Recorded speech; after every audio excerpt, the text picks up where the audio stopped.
There's something sacred about being overlooked. It strips away the need to perform. It places you back into the arms of your own becoming. In the absence of being chosen by others, you begin to choose yourself.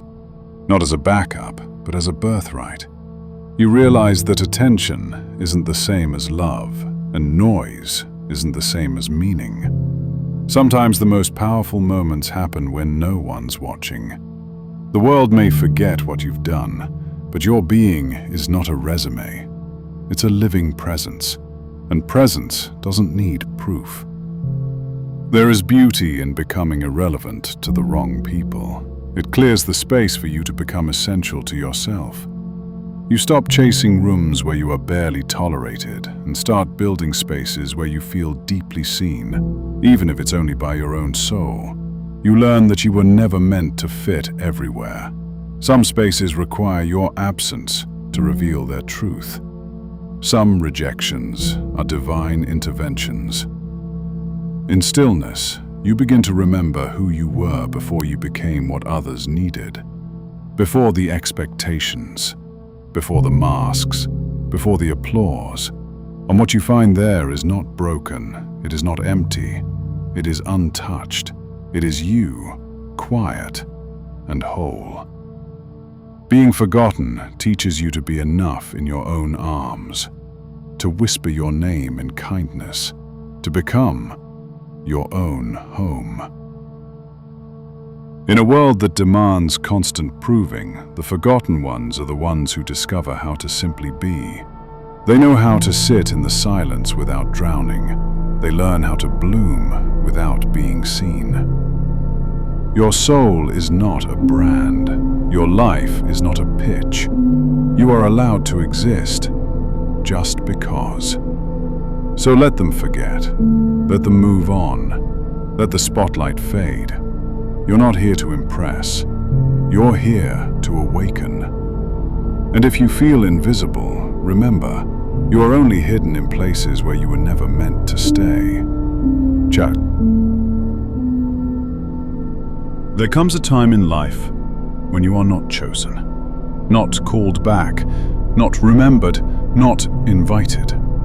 And at first it hurts deeply, like a quiet betrayal wrapped in silence. We spend much of our lives trying to be seen, to be known, to be valued.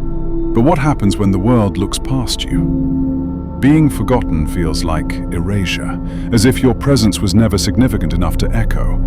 But sometimes, being forgotten is not rejection, it's redirection. When no one is calling your name, you begin to hear your own voice again. Not the one shaped by applause or approval, but the voice beneath the noise, the one you abandoned to belong. There is a strange freedom in invisibility. No roles to perform, no image to maintain. Just you, bare, honest, unsure, real. Being forgotten by the world often brings you back to your soul, to the part of you that doesn't need validation to exist. The one that remembers your worth is not earned, it is remembered. Sometimes, the silence around you is sacred.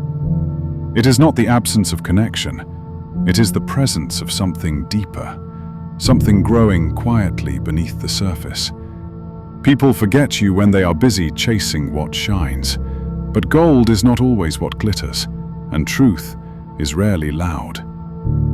Being forgotten teaches you presence, to sit with yourself, to listen to your breath, to find company in stillness.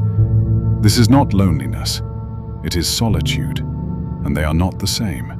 Loneliness is hunger, solitude is nourishment.